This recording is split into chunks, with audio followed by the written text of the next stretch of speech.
বাড়াবাড়ির সমস্ত সীমা পেরিয়ে গেছে বাংলাদেশ।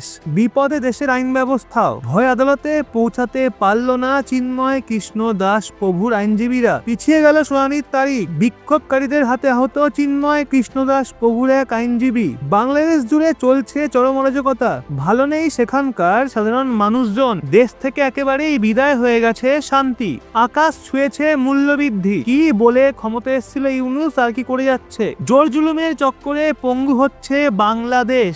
এখনো নেওয়া হচ্ছে না তেমন কোনো কড়া অ্যাকশন। আমাদের এশিয়াতে ভারত এবং চীন যারা সোনা কিনতে এবং একত্রিত করতে হাত ধুয়ে লেগে পড়েছে। কারণ দেখা হলে যেইভাবে বিশ্বজুড়ে অনেক দেশের মাঝে যুদ্ধের মহল চলছে এবং সিচুয়েশন বিগড়ে যাচ্ছে, সেক্ষেত্রে রুপি হোক বা ডলার, ইউরো হোক বা পাউন্ড, অন্য যে কোনো বিদেশি মুদ্রাই হোক না কেন, সিচুয়েশন হঠাৎ করে বিগড়ে গেলে নিজের শক্তি হারাতে পারে এবং ধুলোয় মিশতে পারে। কিন্তু সোনা এমন একটা বস্তু যেটা যুদ্ধের মতো পরিস্থিতি আসলে এবং অনেক দেশের মাঝে বিগড়ে যাওয়া সিচুয়েশনের মধ্যে এক্সপেন্সিভ হয়ে উঠবে এবং এই সোনার উপর ভর করেই যে কোনো দেশ নিজের ইকোনমিকে সামলাতে পারবে। সেই জন্য সোনা কিনে নিজের দেশে একত্রিত করার রেসে যেখানে চীন সবার আগে দৌড়াচ্ছে, সেখানে ভারতও চীনের পিছু ছাড়ছে না। কিন্তু সদ্যই বেরিয়ে আসা এই খবর বিশ্বের অনেক দেশকে চমকে দিয়েছে যে ভারতের প্রতিবেশী দেশ চীন, যার সাথে সদ্যই ভারতের সম্পর্ক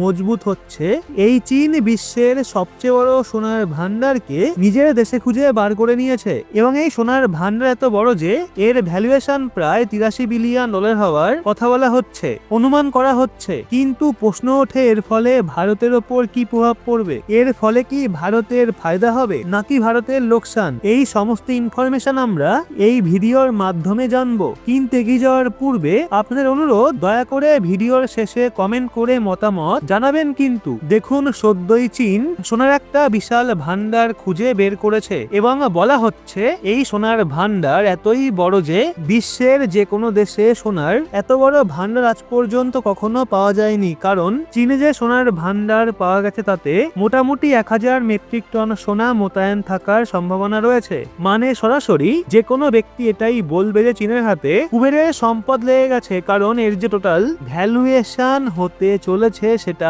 প্রায় 83 বিলিয়ন ডলারের কাছাকাছি। এবং চীনের জন্য এটা কত বড় সোনার ভান্ডার সেটার আন্দাজ আপনি এর থেকেই করতে পারেন যে যেই ভারতকে সোনার পাখি বলা হয়ে থাকে, ওই ভারতেরই রিজার্ভ ব্যাংকের কাছে যে টোটাল গোল্ড রিজার্ভ মজুত রয়েছে তার মূল্য প্রায় ওই 67.5 বিলিয়ন ডলার। দেখা হলে সত্যি এটা চীনের জন্য কুবেরের সম্পদের থেকে কম নয়, কারণ সোনার পাখি বলা হয়ে থাকা ভারতের আরবিআই এর কাছে সব মিলিয়ে যতটা গোল্ড রিজার্ভ আছে তার থেকে অনেক বেশি তো শুধুমাত্র একটা খাদান থেকেই চীন খুঁজে বার করেছে। এমনিতে ডিরেক্টলি দেখা হলে ভারতের মানুষদের চিন্তা হবে যে চীন কুবেরের খাজানা পাচ্ছে, কিন্তু আমরা সোনার পাখি হয়েও চীনের থেকে পিছিয়ে পড়ছি।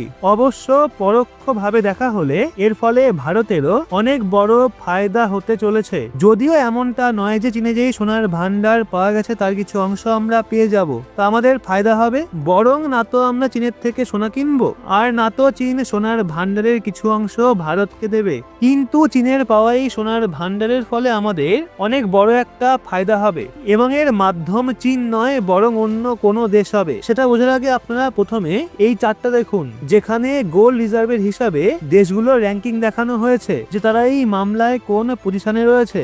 এবং যদি নজর দেন তো দেখবেন এই র্যাঙ্কিং এ নাম্বার 1 পজিশনে রয়েছে আমেরিকা, যার কাছে 8133 টন সোনার ভান্ডার মজুত রয়েছে। কিন্তু যদি চীনের কথা বলা হয় তো গোল্ড র্যাঙ্কিং এর মামলায় চীন 6ষ্ঠ স্থানে রয়েছে, যাদের কাছে মোট 2264 টন সোনা মজুত রয়েছে এবং সেখানে ভারতের পজিশন রয়েছে 8 নম্বরে, যেখানে আমাদের আরবিআই এর কাছে মোট 840 টন সোনা মজুত রয়েছে। এবং বিগত এক বছরের কথা বলা হলে ভারত এবং চীন দুই দেশ নিজেদের সোনার ভান্ডারকে দ্রুতগতিতে বাড়াচ্ছে, যাতে ভবিষ্যতে অনেক দেশের মাঝে চলা যুদ্ধের জন্য পরিস্থিতি বিগড়েও যায়, তাও এই সোনার ব্যবহার করে নিজের অর্থ ব্যবস্থাকে কন্ট্রোল করা যায়। এবং পরিসংখ্যানের কথা বলা হলে গত বছর 2023-এ চীন মোটামুটি 76 বিলিয়ন ডলারের গোল্ড ইম্পোর্ট করেছে, যেখানে ভারতের কথা বলা হলে ভারত গত বছর 36 বিলিয়ন ডলারের গোল্ড অন্য দেশের থেকে নিজের দেশে আনতে পেরেছে। মানে আপনি ভাবতে পারেন ভারত যতই গোল্ড গোল্ড ইম্পোর্টের মামলায় চীনের বরাবরে যেতে পারেনি।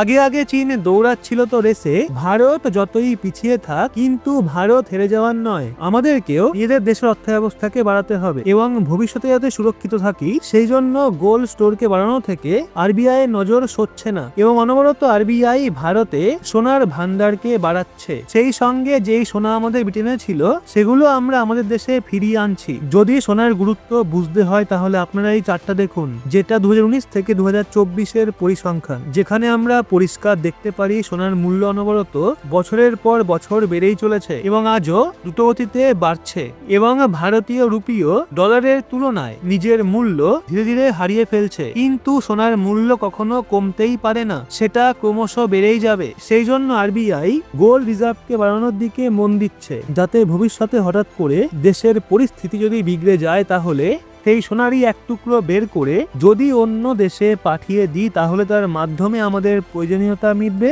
এবং এর মাঝে সদ্যই চীনে বিশ্বের সবচেয়ে বড় সোনার ভান্ডারের সন্ধান মেলায় ভারতের জন্য সুযোগের মতো একটা নতুন রাস্তা খুলে গেছে, যার মাধ্যমে আমরা সস্তা দামে সোনা কিনে নিজেদের সোনার ভান্ডারকে আরো বাড়াতে পারি। কারণ আমরা আপনাদের বললাম সোনা কেনার মামলায় চীন অনেক বড় একটা দেশ, আর এক্ষেত্রে যদি চীন নিজের দেশে স্বয়ং সোনার বিশাল ভান্ডার পেয়ে যায়, যেখানে 1000 মেট্রিক টন সোনার ভান্ডার থাকার কথা বলা হচ্ছে, সেক্ষেত্রে সোজা কথা যখন চীনের কোম্পানি খাদান থেকে সোনা বের করা শুরু করে দেবে তো চীন যে অন্যান্য দেশ থেকে বড় মাত্রায় প্রতি বছর সোনা কিনছে সেটা কেনা বন্ধ করে দেবে। আর বর্তমান সময়ের কথা বলা হলে চীন এবং ভারত দুই দেশ নিজেদের মোট প্রয়োজনের বেশিরভাগ সোনা সুইজারল্যান্ডের থেকে কেনে এবং এছাড়া দুই দেশ কিছু পরিমাণ সোনা অস্ট্রেলিয়া এবং হংকং এর মতো দেশের থেকে কেনে। মানে বলার মানে হলো যখন চীন সোনা কেনা বন্ধ করে দেবে তখন স্বাভাবিক ব্যাপার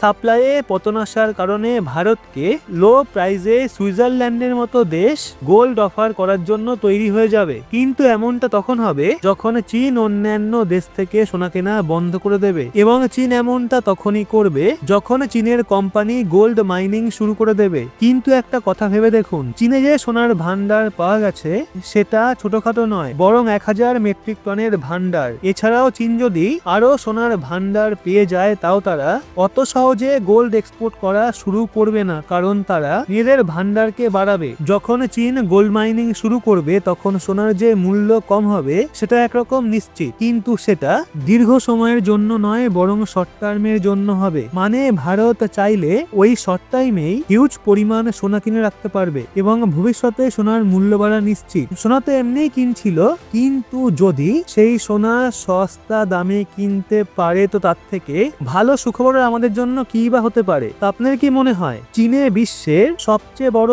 সোনার ভান্ডারের সন্ধান মেলায় ভারতের উপরে কি প্রভাব পড়বে? নিজের মতামত কমেন্টে অবশ্যই জানান এবং ভিডিওটা লাইক করে শেয়ার করুন আপনার বন্ধু বান্ধবদেরকে। সেই সাথে এরকম লেটেস্ট ইনফরমেটিভ ভিডিও পেতে সাবস্ক্রাইব করে চোখ রাখুন রহস্য বাংলার পর্দায়।